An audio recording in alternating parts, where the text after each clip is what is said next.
Hello and welcome to my channel. Bonsoir et bienvenue sur ma chaîne. My name is Muriel and this evening I will be doing a book review for Her Smoke Rose Up Forever by James Tiptree Jr., otherwise known as Alice Sheldon. I decided to read this because I came across this author's name during one of my, feminist science fiction writers searches. I saw it was published in the science fiction Masterworks collection. It's a collection of short stories as well. And I had also learned a bit about James Tiptree, aka Alice Sheldon's life, which sounded fairly interesting, though quite tragic and traumatic as well.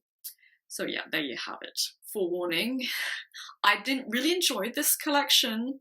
It gets high praise, and this author is now recognized for her work, and I do think it is deserved, but I didn't enjoy my experience of reading through this collection personally, but of course I'll go into detail as to why. Now, I mentioned that I had read the author had quite an interesting life and also traumatic, and I do think touching upon that is important because it has direct bearing on my experience of her writing. So Alice Sheldon grew up in the Congo, I believe. I can't remember if her dad was a diplomat or an explorer or something like that. And she witnessed some pretty violent stuff, mutilated bodies and things like that, as a young child, so that must have marked her life in a very negative way. She was also bipolar, apparently, and suffered several deep bouts of depression. On the other hand, she was the first female American intelligence photographer during World War II. Then she married a man who worked for the CIA, and later in life she got a PhD in psychology. So, like I said, an interesting life. But it's fairly obvious that she had a lot of darkness inside of her, because this collection is very dark, very heavy, depressing, and I would actually argue fairly nihilistic. And, well, Alice Sheldon committed suicide after shooting her husband, who was suffering from a degenerative illness, I believe so. Very dark stuff indeed, and very sad. Now, Her Smoke Rose Up Forever gathers most of her sci-fi short fiction from the 70s, which is what she's most well known for and praised for as well. There are 18 stories in this particular edition, and it's all, straight up science fiction. Some of it is like more classic, out in space exploring stuff, sci-fi. Other stories are like more dystopian, and I would actually even say could be classified as horror, perhaps even cosmic horror, but I'll get back to that. Other stories are more about like the excesses of technology, and then you have stories that are kind of like set on an alternative planet, I guess, with colonies and things like that. Lengthwise, you have extremely short stories, like a few pages, up to like what I would call novellas. There are like 2 or 3 of those in there. Writing-wise, I don't have anything particular to say about this. I think it was well written. There's a certain brutality to her style, but that might just be because of the content of the stories, to be fair. There are stories where she goes into more lyrical prose with more fanciful descriptions and just things to do with like the spirit and high-flying abstract concepts, whereas in other stories you have like what I would call classical science fiction technobabble. But I don't mean that in a pejorative sense. I mean she invents words that sound very technical and very science fiction-y about like future scientific disciplines, positions on a spaceship and things like that. Now personally, it's not really my thing, but from a more objective standpoint, I don't think there's anything wrong with that in and of itself. It's just not to my personal preference. I find it a wee bit pretentious at times, but I don't think it is pretentious in and of itself. And from a style point of view, what's interesting is that, and this is linked to the themes which I will get into in a minute, Alice Sheldon clearly used like a formula and then stuck to it pretty much throughout all of the stories, which meant that after a while I could basically guess the ending of every single story. Yeah. She creates a formula and then sticks to it a bit too predictably, in my opinion. There's something very brutal about it. The story happens and then the climax kind of punches you in the face, but then you end up expecting it, so the punch isn't as effective. With regards to character work, here again, it's short fiction. And I would say the quality of the character development is fairly variable from story to story. It's overall alright, decent. At its best, you do get to know like the main character of the story, but I can't really say I ever got attached to anyone in here. And at its worst or less good, I found some of the reactions of some of the characters not really that credible or believable, especially in the areas of like sexual assault and rape, because yes, you should also know that there is rape a few times in these stories. Like there's a story where a character from the future in which men have sort of disappeared. I won't say any more than that. The woman lets herself get raped by men from the past because of some wormhole crap going on for the experience of it, and then so they can like take a sample of sperm. And I don't care that they've lived in a world for 300 years without men, and so they've lost the fear of male humans.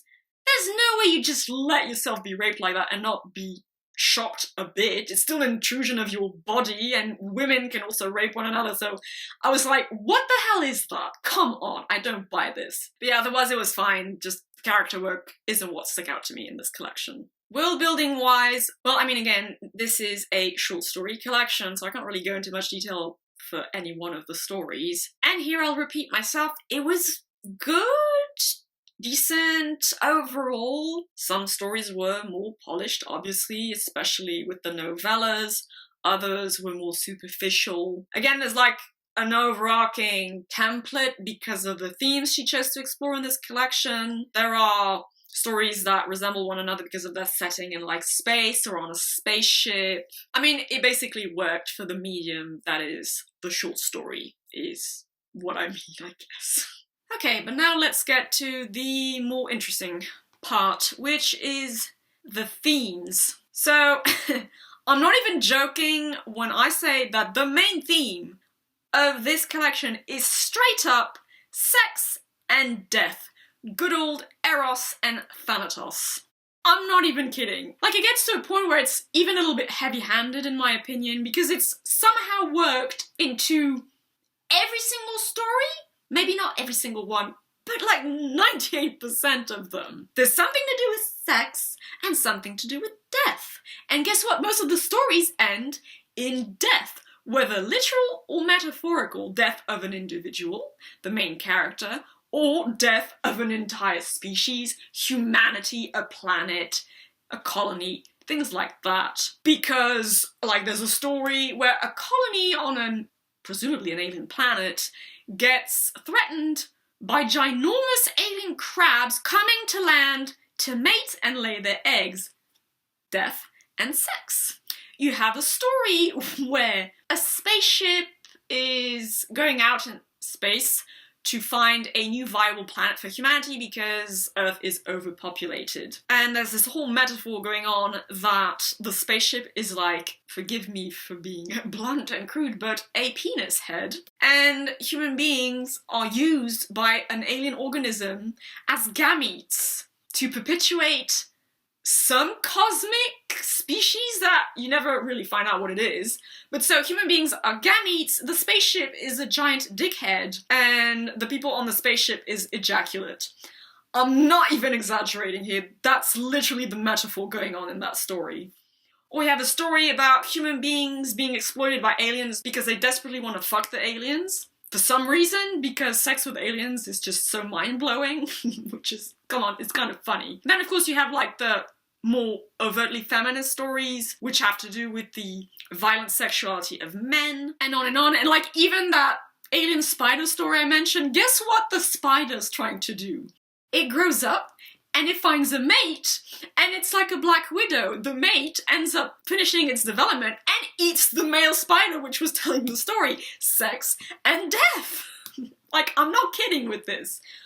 Which, don't get me wrong, it is a fundamental, like, mega theme of human storytelling, of human myth, the relationship between sex and death, and it's a thing in biology as well, because basically organisms that reproduce sexually die because they reproduce sexually. So, I mean, there's validity to all of that, but it's just so heavy-handed. After a while, it was like, okay, so where's the rape and the sex going to be? And yep, they're gonna die.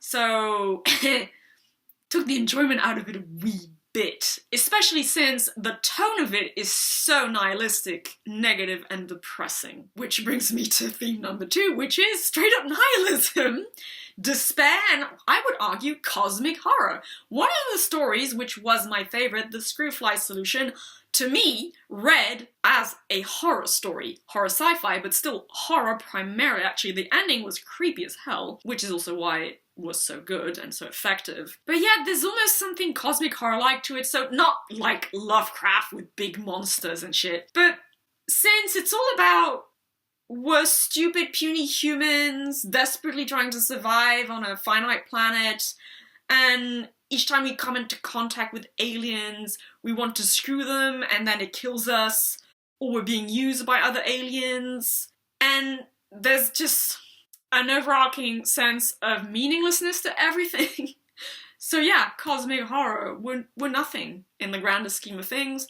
At best, we're just cosmic jism, basically. Like, even the feminist stories, there's nothing hopeful about it. There's nothing nice. I joked in my monthly wrap-up that she runs straight past depressing into nihilism, and I mean that 100%. And I don't know, maybe if you read one of these stories once in a while, it would be more digestible. I read 18 of these in one sitting, or I mean in 1 week, fine. And I haven't been doing great this year, like a lot of other people, and I guess I didn't really need that.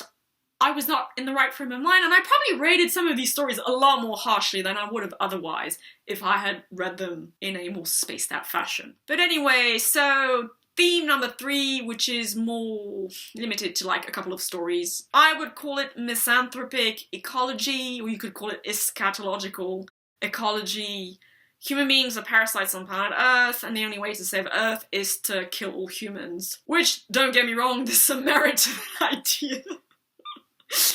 But still, I'm like, depressing. And theme number 4, feminism, but a very specific brand of feminism, be forewarned.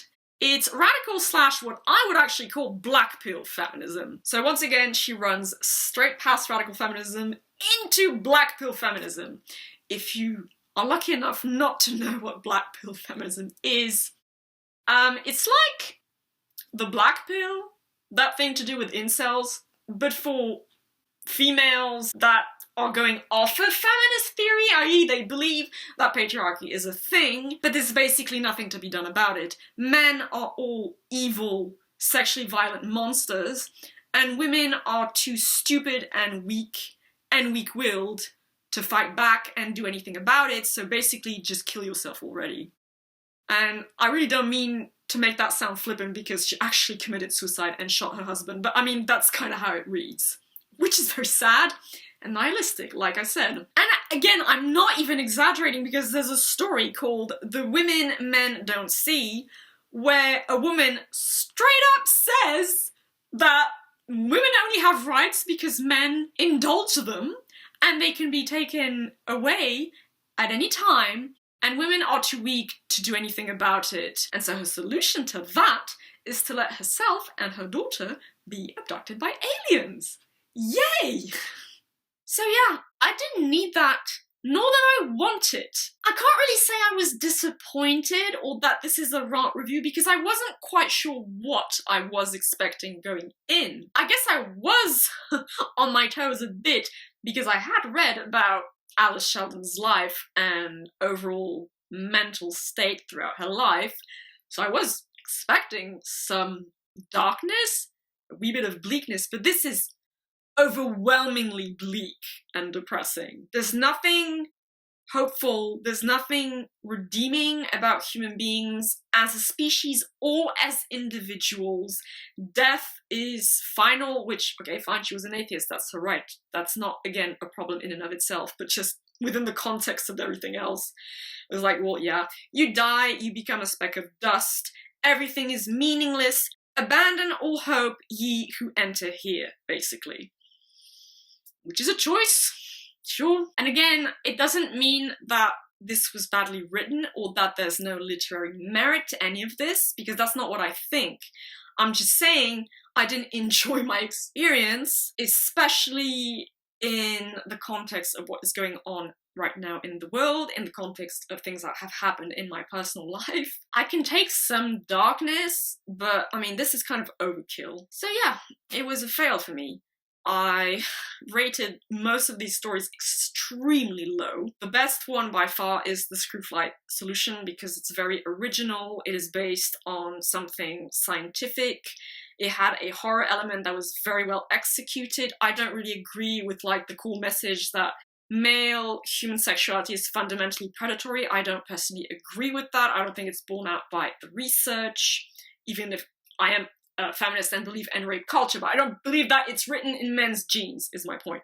So I don't agree with that, but still the story overall worked. And a couple of other stories were like at a 6 or 7. They were interesting. They kept me engaged. So yeah, averaged out, this came to not even a 5 out of 10.